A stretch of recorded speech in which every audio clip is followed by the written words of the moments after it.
My name is Sarah Golden. I'm one of the project managers at WiLS. I'm filling in for Jeff Bruner today, who is usually at Taco Tuesdays. And I'd like to welcome you to our first Taco Tuesday of September. Um, I cannot believe it that it's September already. Before we get started, just a few reminders. If you happen to be on a phone, please mute your line. This is being recorded. So we want to minimize any background noise. And I'm going to go ahead and introduce Tom Haggerty from Bridgman. And welcome, Tom. Thank you for being with us today. And you should be able to share your screen. Thank you. Are you able to see that, Sarah? Yes. Okay, wonderful. All right. So, well, without further ado, shall I kick off, Sarah? Yes, please do. Okay, well, thank you. Thanks to Wills and to Sarah for the opportunity as always, and thanks to everyone who's able to attend live and or check out the recording afterwards. So, as Sarah said, my name's Tom. I'm from Bridgeman Education. And if you're not familiar with us, Bridgeman Education is a world-class image database, essentially. So we have a wonderful array of images, be it photography, artwork, and even footage, on a vast array of academic subjects, which we will dive into shortly. But yeah, we are very much a large archive of content, and we are very much the sum of our parts. So Bridgman has been going for, believe it or not, over 50 years, and we represent leading museums, galleries, auction houses, even libraries such as the British Library and many others across the world. And these partners of ours provide images to us, which we make available via the Bridgman Education database to libraries such as yourselves. And you can use this content for anything, really. I think the beauty of Bridgman Education is that it truly is a resource for everyone. We have, as I say, millions of images available to all kinds of library users, all kinds of students, academics, teachers, you name it. So we have library users from elementary school age upwards to through all levels of schooling, and were used by professors and teachers and educators from all areas of the country, including Wisconsin. Thanks to our partnership with Wills, we do have subscribers in the Wisconsin area. And again, it's all kinds of libraries that utilize our image database. You can see some of the major institutions in the US that currently subscribe on the screen here. So really the database is essentially the bridgmaneducation.com website. Subscribers pay an annual subscription fee for access to the website. And as you can see here, you are able to search this archive. We'll dive a bit deeper into the range of content available shortly, as well as some of the features. But just quickly, you can download these images, you can save them, you can share them for all kinds of classroom use. If you're an educator, maybe you're a lecturer, maybe you're doing a presentation to a class, you can download images and add them to your presentations and papers, etc. You can also zoom in on them for research purposes, etc., which we will show you later. And the website, of course, meets all current accessibility standards for sure. We're also happy, we only have about 15 minutes today, but we're always happy to provide demos, trial access, etc., to any interested parties. So I'll include my contact information at the end of this presentation. So feel free to reach out if you would like a demo or a trial access to be set up for you guys. And I mentioned some of the tools here. As I said, you have the download capability, you have zoom features, even cropping functionality, which we will demo shortly for you guys. So just to touch a bit briefly on exactly the range of content that we have available to you.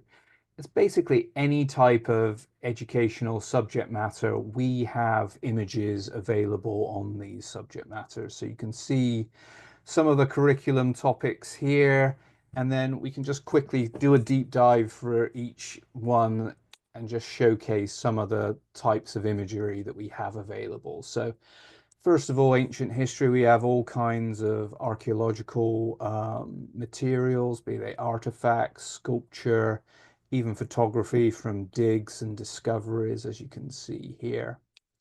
And it's truly a global archive. We have content from our partners that are themselves very much international. So we have ethnographic elements, we have even sort of computer generated physical anthropology items such as the skull here. We even have works by contemporary artists. This image here on the left, this is by one of our contemporary artists based out of London, as well as a lot of photography as well, as you can see here. And, it really does run the gamut. So you can see the type of architectural photography we have available. And we even have things such as blueprints, and design plans, etc. Black and white as well as contemporary photography is included. And it's not, Bridgman's often known for sort of art, culture, and history as our central tenets, but we actually have an awful lot of scientific material available, as you can see in this astronomy example slide here, and this biology one here. It's all sorts of diagrams as well as photography. Likewise, chemistry, we have a range of content for any projects you're working on that require that type of material. And again, as you can see here, it really runs the gamut with financial related content, both art and photography. Film studies, gosh, we have all kinds. We have stills from movies, relatively modern as well as vintage, a caricature even shots of and pages from scripts we have available, as well as movie posters. I mentioned our scientific depth. We have an awful lot of geological content as well. History is very much a strong point of Bridgman's, so you can see all the wonderful types of materials available on Bridgman Education of a historical nature here. And literature is another strong point. So again, I mentioned the scripts earlier. We have pages from books, we have author portraits, etc. So very handy for any literature related research or projects a library user is working on. Music as well. I mean, the arts in general is such a strong point for Bridgman, so you can see examples of the type of content we have there. And philosophy, pictures of philosophers we have. Physics as well, again, talking of the scientific material, we have an awful lot of content related to that subject matter. I mean, similarly aligned with the historical content we have an awful lot of political related material, be it portraits of politicians, etc., propaganda posters, and again, it's truly global in the types of content that we have available. Religion as well, again, trying to showcase the depth and breadth of the archive here. All faiths and creeds are represented, and we have modern contemporary photography as well as artwork and archival materials available. And I mentioned the arts again, like lots of theatre, performing arts related content is also available via Bridgman Education. Now, just to quickly end with diving into some of the features that are available for Bridgman Education, I mean, this is sort of the platform really, so you can get an insight here and see the Bridgman Education website in action. So once subscribers are logged in, they can search the whole archive. So here they're looking at some space-related scientific images.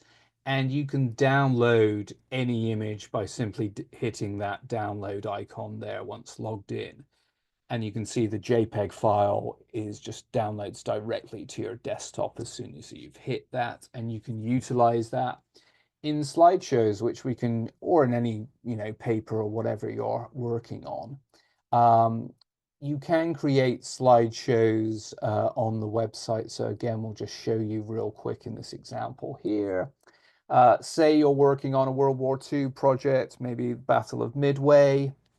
You can search and see what images we have available. As you can see, you're seeing posters come up, you're seeing black and white photography, as well as some artwork. And you can select any of your slideshows that you've created, or you could, of course, create a new slideshow, and you can add any content that you wish to. So for instance, if you wanted to add this cross-section boat diagram, you could by simply hitting the plus sign, and it's then added to your slideshow. Likewise, hitting the plus sign for any further images that are of interest, such as this boat's under attack during the battle, you can do so.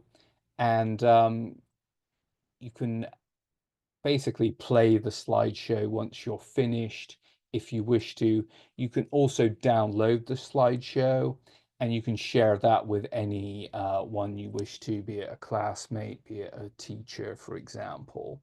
You can do that. We also have a cropping tool on Bridgeman Education, which you can utilize if you wanted to focus on a detail of a particular image. You can do that. So again, here looking at some scientific material, you can find an image that's of interest to you, and you can basically crop it should you wish to, as seen on the example here on screen. So in this particular example, there's a bit of sort of dark space here, so you may wish to just focus in on a particular element. So you can do that using this cropping tool as shown here. Once you're happy with that, you can then save that crop, and it will then be added to your selection on Bridgman Education, so that anytime you log in, it's there and it's available for you. And then real quick, we do also have a zoom tool. So similar to the cropping tool, it just enables you to zoom in on an element of a image that's of interest to you. So in this example, we've got some biblical manuscripts, and using the magnifying glass plus sign, you can zoom in on this. In this example, it's Jesus and the apostles here. Maybe you wish to check out the text. Maybe you wish to check out the decorative border element, whatever it may be. You do have the ability to do that on Bridgman Education. So that is my 15 minutes. So as I say, my contact detail is here. Always happy to provide a demo with a deeper dive into the Bridgman Education tool, or set you up with trial access. If you would like to trial it for sure, then please let me know. So yeah, that's all I have, Sarah. Thanks so much, Tom. Appreciate that. And it's always good to hear from Bridgman. Yes. Thank you so much. Thank you. Okay, next up we have Beanstack, and we have Don Giacomini. I hope I'm saying that correctly, Don. Yeah, that's pretty good. Kudos. Pretty good, or Pretty good. It's an impossible name, so it's very brave of you even to try, Sarah. I had some Italian in gosh, undergrad, which was so long ago, so in my past. So I hope I did it justice. You did. Anyway, welcome to Taco Tuesday. If you at the bottom of your screen, you should see, if I stop sharing, you should be able to share your screen. Yeah, let me pull that up. Got it. Fantastic. And I will turn it over to you. All right. Thank you, Sarah. So I am Don from Beanstack. It's a pleasure to share some information today. I am a former public librarian. We work with librarians, public libraries, schools, and we've had a robust presence in Wisconsin for a long time. We started about 12 years ago working with public libraries. Over the last 5 years, our public school presence has really exploded. And recently, we just had a 3-year partnership with the Department of Public Instruction come to an end. And we're kind of in the process of working with and building relationships with individual schools across the state. And it's been great so far. I grew up in Madison, so it was a fun opportunity for me to reconnect with all of these places, even though I currently live in Atlanta, so I'm a long ways away. But my parents are still in Madison, so I get an opportunity to visit quite a bit. Anyways, I want to make good use of my time today and share with you what Beanstack is about, what we're trying to accomplish, and really what that is getting students reading. We want people to read more. That is our primary goal with this, is just helping students build a relationship with reading that's positive and that will lead to them becoming lifelong readers. And that is, I think, critical in this particular moment, because literacy is in a pretty bleak place nationwide. So if you look at the NAEP reports, they put out statistics on the nationwide education landscape, specifically literacy and math. But if you look at the numbers from last year, one of the big telltale things is more eighth graders than ever before in the history of these statistics are testing at a basic or below basic reading level. Fourth grade is very similar. We're essentially in the same place we were 40 years ago. So whatever we're doing to create readers, right? Not teach them how to read, but like create readers, is not effective, right? We look at that and we feel like there needs to be a cultural solution. Kids just need to understand that reading can be pleasurable, that it can be a benefit to them, and that there's something for them. And clearly that's not happening, because on that same report, they found that 14% of kids read on a regular basis. Almost 31% of kids said they almost never or hardly read at all. This is obviously problematic because there's a huge, decades-long body of research that just points to the reality that one student who reads more than another, all things being equal, will be a better reader. Their vocabulary, their comprehension, their fluency will be better. If you read more, you not only will read more skillfully, but you will graduate at higher rates, you will perform economically at a higher rate in the future. All of these things that are fundamental to our society as a whole, and I think are fraying, to put it politely right now. So the goal of Beanstack is not to make students better readers. We think that will happen through engagement. The goal, however, is getting them motivated and excited about reading, helping you build a culture of reading at your school. And that typically happens through librarians, English language arts leads, and through the software itself, which is aimed at giving you a platform to build that culture around. So the way we go about motivating reading and helping you build that culture is by gamifying the experience of reading. They're not playing games, right? We don't want to take them away from the act of reading and have them on a computer playing with an avatar or anything like that. It's about leveraging the things that keep you coming back to, like Duolingo or Wordle, or these apps that can be productive benefits to your life, but that rely on this gamified approach to engagement. So what I'm talking about is collecting badges, right? Building streaks, competing grade to grade, class to class, working towards a school-wide goal. These kinds of things that are exciting and compelling and can lead to a habit, but aren't taking time away from the act of reading itself. We want you to be able to scale a culture efficiently, to logistically save time if you're already doing paper reading logs, and to give you meaningful content that will connect with the kids and lead them to want to engage in more reading, right? So I'm going to pull this down and I'm going to show you what the site looks like itself. Every school we work with gets its own site. We roster through Clever, ClassLink, Google, whatever you use for students to access resources. They come in on their Chromebooks or their iPads. Maybe mom and dad, caregivers use the mobile app to log what they're reading with their students at home. multiple avenues. But here, this is Katniss. And I have this set up so Katniss is perhaps a fourth grader. And you can see there's Wempta's Battle of the Books for elementary schools, a genre bingo challenge, an open-ended year-long challenge. But the thing she will do more often than anything else is simply log what she reads. So she comes in, she could start a timer in class, but I read 10 minutes this morning, so I'm going to log this for Katniss. I've got a book in hand. Fundamental principle is self-selection is important. They can read anything they want. We're not telling them what they have to read. We're not boxing them into having to read on their level because that's already happening as part of curriculum. And it's not how anyone reads independently. It's not an effective way to build a habit. So they can read anything they want. If they have a physical book, they can just scan it, they could type it, right? And I read 12 minutes when I finished my work at the end of English class. I log that, and then that applies to all of that gamified feedback mechanisms, right? So I earned a badge.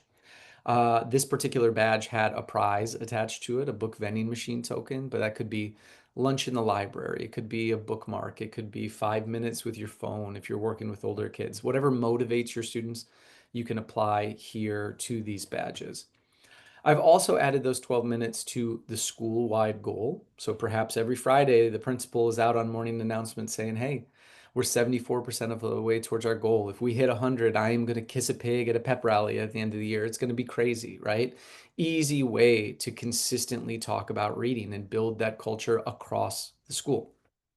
The individual students building a streak, that is completely compelling to me. I mentioned Wordle and Duolingo. I have to do that every day. I know the number is meaningless, but I want to see it go up. So that streak feature here will be compelling for some of your students. And then that 12 minutes also applies to competitions. Now, if we work with a full district, like we work with Green Bay schools or Madison Metropolitan schools district-wide, they'll see their schools and they can compete against them. But even when we work with a single campus, they'll see their grades listed here for the week or toggle over for the month, and you can facilitate competitions grade to grade. You have a dashboard on the back end for class to class. Very easy to generate competition around reading and leverage that as a way to excite kids to hopefully engage with the book they've checked out of the school library. Now, one of the biggest questions I get is how do we know the kids have read what they say they have read? Because this is a reading log with all of these gamified bells and whistles to help scale the culture and do that really effectively. It's not possible to do that perfectly. And our belief is if you were to do it perfectly, it'd be so miserable for the kids that it would have the counter effect that you wanted, right? This is a conversation I have all the time about accelerated reader, is that in trying to motivate kids, they end up pushing them away because the quiz-based nature of that tool is so commingled with curriculum and assessment that it ends up being homework. It can be exciting at first because it's new, but over time, it's just, I have to take a test every time I read. I can only read things on this level. And it's just not how anyone reads, especially kids. So we're saying read anything, but we do understand it's a valid concern to have about whether or not the kids read. So we have our own approach that doesn't rely on making this testing and homework. So what can happen is if I come in to read, the easiest thing you can do is set a limit. My limit here is 30 minutes. So if I'm a student and I say I read for an hour, it says, oh, it seems like a lot. Are you sure? Before I can get credit for this, right, I'll have to promise it's truthful. And this will just simply create a notification. It'll flag this session for any teacher who has access to the student, the librarian, the principal, anyone with full access. They can freeze the student. They can edit or delete this. They can pull back prizes, pull back badges. They can even verify a student. So if they read every day, they can be rewarded for their honesty and not have to do this. But if you want, this can trigger them to engage in a conversation as well, not comprehension, just an open-ended book talk, right? This book talk will also be triggered if they mark the book as complete. And this is only for third graders currently. We want younger kids just to love how to read.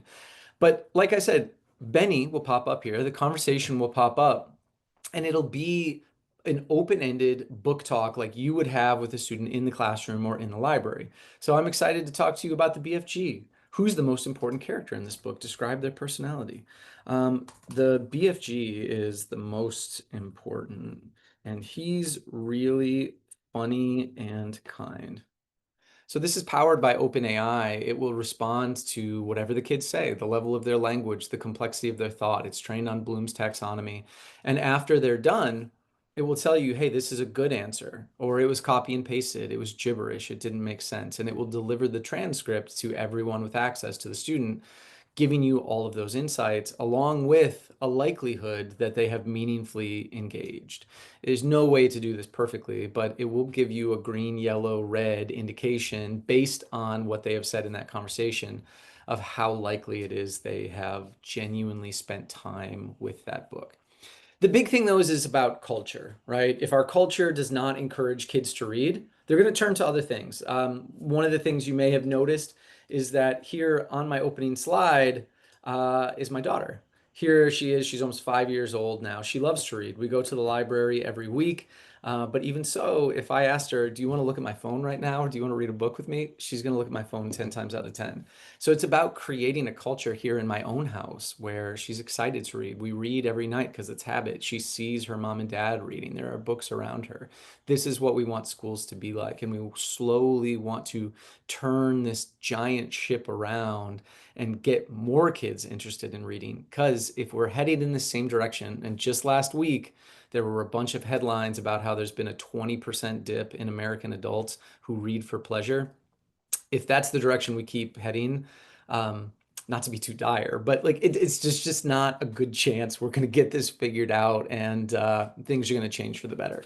Literacy is the most important thing for any subject area. It's the most important thing for a successful life. And this is about motivation. It's about helping kids find a book they love. And if any of you are interested, please reach out. My email is just don@beanstack.com. Uh, More than happy to speak to anyone one-on-one, and I appreciate your time today. Thanks so much, Don. That was great. And what a nice surprise to hear that you are originally a Madisonian. Yeah. I know we have at least one Madison media specialist, MMSD media specialist on today. So Oh, great. Well, I hope it's um, going well. We just started with them over the summer district-wide, and we're excited to support Mad for Reading of this big initiative that's really exciting. great. And I'm going to go ahead and put in, if anybody is interested, in addition to reaching out directly to our presenters, if you would like a trial or a price quote request, please use the price quote request form that I just put in the chat, and that will sort of streamline, we prioritize those. Thank you, And they Sarah. go Appreciate directly to our vendor partners. Thank you so much, Don. Okay, to round out today's Taco Tuesday, I am pleased to introduce Larry Wilkner. Hi, Larry. Larry is from Clarivate, also known as ProQuest. And Larry, do you see the share button? You can go I ahead sure and do. share whenever you're ready and take it away. Okay, great. Thank you very much, Sarah. You can hear me okay? Yep, you sound great. All right, super. So hello, everyone. My name is Larry Wilkner. I'm a product manager at ProQuest, part of Clarivate. And of course, ProQuest is known for providing high quality research materials for schools and libraries. I'm going to present about some selected ProQuest solutions. There's literally dozens of solutions available, both to higher ed and K through 12. We're going to focus on some of the more popular K through 12 solutions, CultureGrams, eLibrary, and SIRS Issues Researcher. I happen to be the product manager for all three of them. As I mentioned, we do cover a gamut of grade levels, which you can see on the right, as well as common research assignments, which you can see in the middle area. Today, as I mentioned, we're going to focus on three of them, CultureGrams, eLibrary, and SIRS Issues Researcher. CultureGrams is often assigned for the country and state report or any kind of cultural research or even cultural competency of district staff. SIRS Issues Researcher is great for that argumentative essay or pro-con assignment. And an eLibrary is our general reference aggregated solution, particularly for K-12, and really great for any project requiring multimedia, as we have over 6 million rights cleared images as part of that collection, as well as newspapers, magazines, etc. So let's dive in, and we'll start with CultureGrams, perhaps one of our more popular resources. It's an exclusive, authoritative, and curated cultural almanac. Generally supports grades 4 through 12 and supports the types of research you see on the screen: a country report, a state report, filling out a rubric for any of those reports. We've also heard about it being useful for foreign language instruction in terms of connecting language with culture, and any kind of cultural research projects. So what is CultureGrams? It's over 200 UN recognized countries and territories, 50 states and DC, as well as the 13 provinces of Canada. It has cultural information about all of these entities, and they're not provided by Westerners who did a lot of research there. We actually rely on in-country experts, people residing in the country, either natives or longtime residents, and they cover over 25 cultural categories in the World Edition. But it's more than text. It's downloadable multimedia, interviews, recipes, audio files. There's sortable data tables as well. And one of the distinguishing characteristics, especially when you compare CultureGrams to print materials, is that we do review all the content at least annually. We update the vital statistics. As governments change, we update that. And we even review the cultural material periodically as well. Even though culture doesn't change as rapidly as vital statistics do, we do know that cultures evolve. And so our editorial team devotes time to not only adding content, adding more multimedia, but also updating what we have. So CultureGrams really addresses elementary through high school researchers. With a subscription to CultureGrams Online, you get access to the World Edition, Kids Edition, which is a younger reading level version of the World Edition. Has essentially all the same information, just written at a lower reading level. And then a States Edition, and then the Province Edition. You can see the grade levels there. So it is a sort of a differentiated resource. We don't sell these separately. When you get CultureGrams Online, you get all 4 editions together. And these are some of the categories covered, everything from basic background about the country, the land and the climate, the history of the country, people, customs and courtesies, lifestyle, including dating and marriage, diet, the arts, etc., and then societal factors like government, transportation, education, etc. And we also have Faces of the World interviews. So these are interviews that we've conducted with individuals in the country of varying ages and ethnicities. This particular one here is a 13-year-old from Madagascar.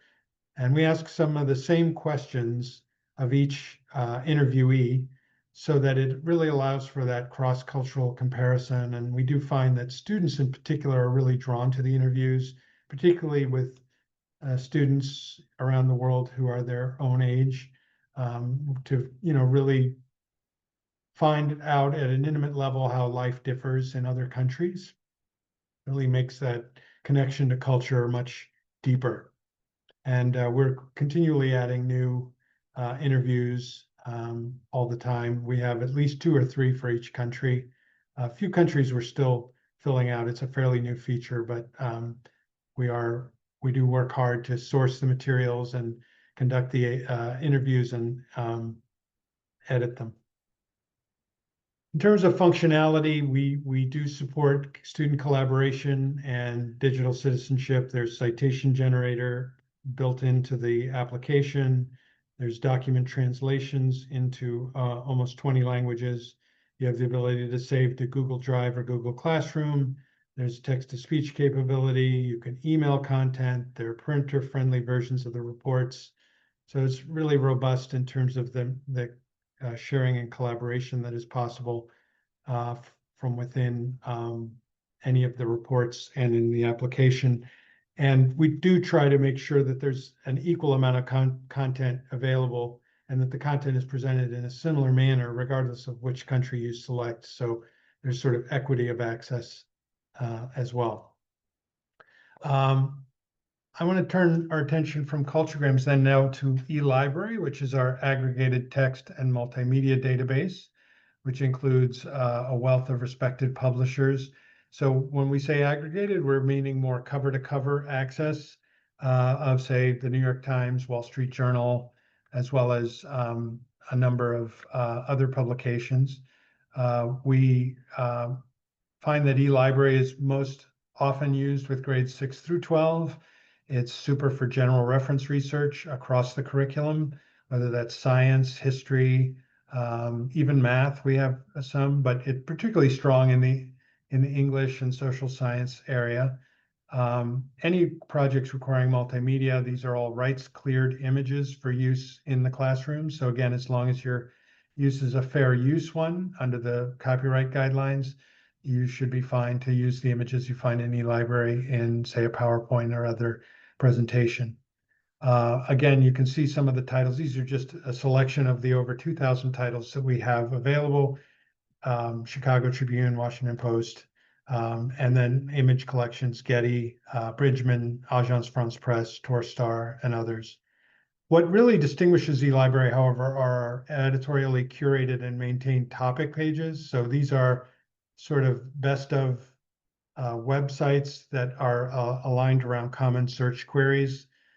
So if I slide over to the next slide here, this is one of them that we created for ChatGPT. And again, our editors create these, our editorial teams. They include a topic overview selected from a published source. There are editor-selected articles from trusted sources on a range of themes. Again, because it's aggregated, if you just did a search for, say, ChatGPT, you would literally get tens of thousands, if not hundreds of thousands of results.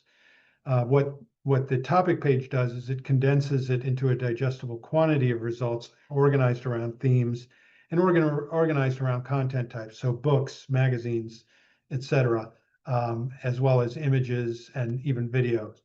You have citation and cloud sharing options, very similar to what we saw in CultureGrams a moment ago, editor selected images and graphics, and then links to related topics. So there's like a whole scaffolding for doing this research where you start maybe with a keyword search, you're guided to one of these topic pages, and we have over 10,000 of them, where you get sort of some good basic background information that doesn't make any assumptions of the student having any prior knowledge of the information, and linking to great articles from newspapers and magazines that are embedded in eLibrary that they can then read and maybe make part of a resource list or bibliography as they're doing their research.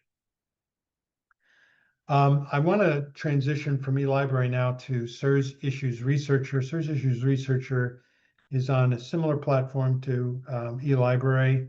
It also supports grades 6 through 12, and it's unlike eLibrary, however, it is a selected content database. So instead of cover-to-cover access to all the content from some of the magazines and newspapers I mentioned earlier, this has got selected documents. So editors have actually picked individual articles, individual images for their alignment to common research topics, particularly in the social issues. So in this case, up on the screen, we have a screen grab of voting rights. So exploring issues relating to voting rights. Should there be stricter voting laws? And there's a viewpoint 1, viewpoint 2.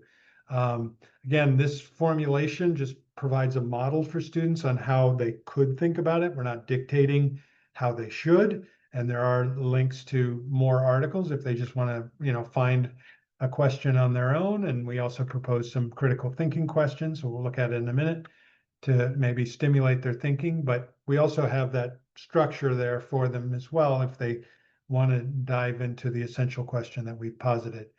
Great for debate assignments, great for argumentative, persuasive essay projects.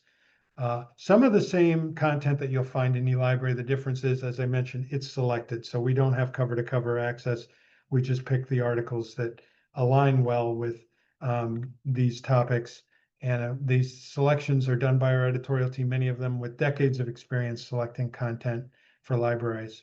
We have over 300 curated and maintained topic pages on these, what we call leading issues, which are these social issues. And we're adding more all the time. We just added some over the summer. You can see what the landing page looks like, so you can do a regular search if you know what you're looking for. Well, we also have trending topics and editors' picks to kind of guide students to what's popular. A lot of times students are motivated to do research based on what their peers are doing research on, and that can lead them to one of these topic pages where, again, we have this established structure, this scaffolding, if you will, that will allow students to kind of explore an issue and determine whether they want to do their presentation on that issue or maybe explore something related or even completely different. So here's another example. Let's go through an anatomy of a leading issues page. We start with the issue overview, which is written by our team that provides us a 1-2 paragraph overview of the issue, kind of giving them a grounding of it, very similar to the overview that we looked at in eLibrary. There's also the same sharing options in the same place. So if they want to save this to the cloud, maybe they're working on a team project and they want to share this with other members of their team in Google Drive, they can do that.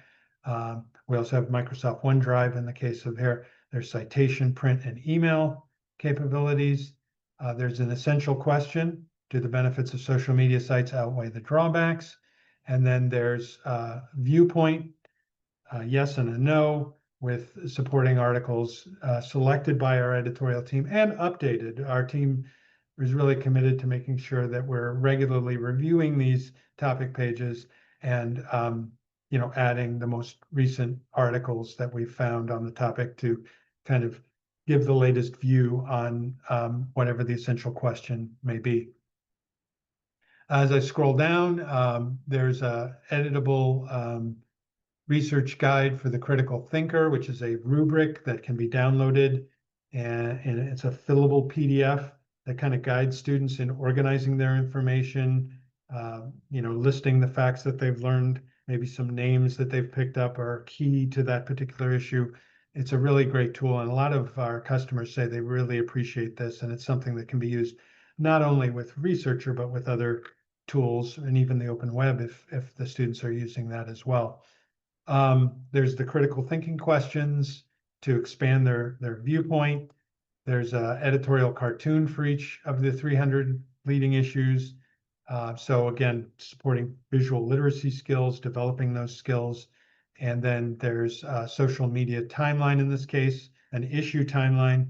So but if we click there, it'll take us to a list of the developments in this issue over time. And again, it helps students see how the issue has evolved, where maybe developments have supported one perspective over another. Again, we hear a lot that students and particularly instructors appreciate the availability of the issue timeline.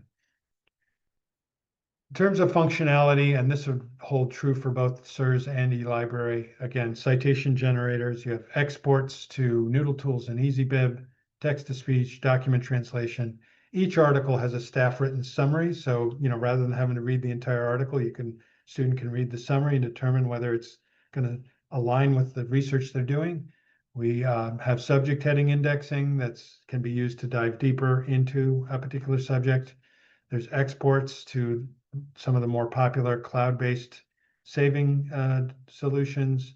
And we have integrations with Google SSO, Clever, and even Canvas learning management system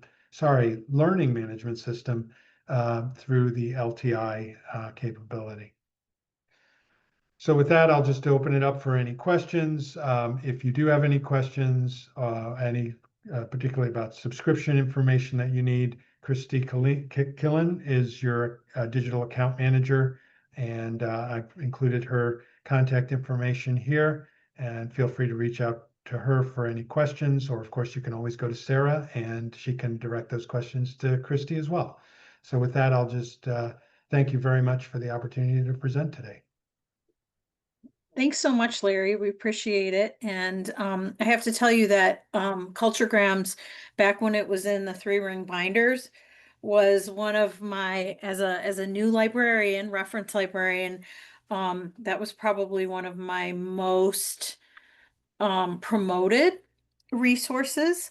And that certainly has carried over to the electronic version. It's something that I always suggest media specialists have along with issues researcher in their core collection of resources. So thank That's you so great to much hear. Yeah.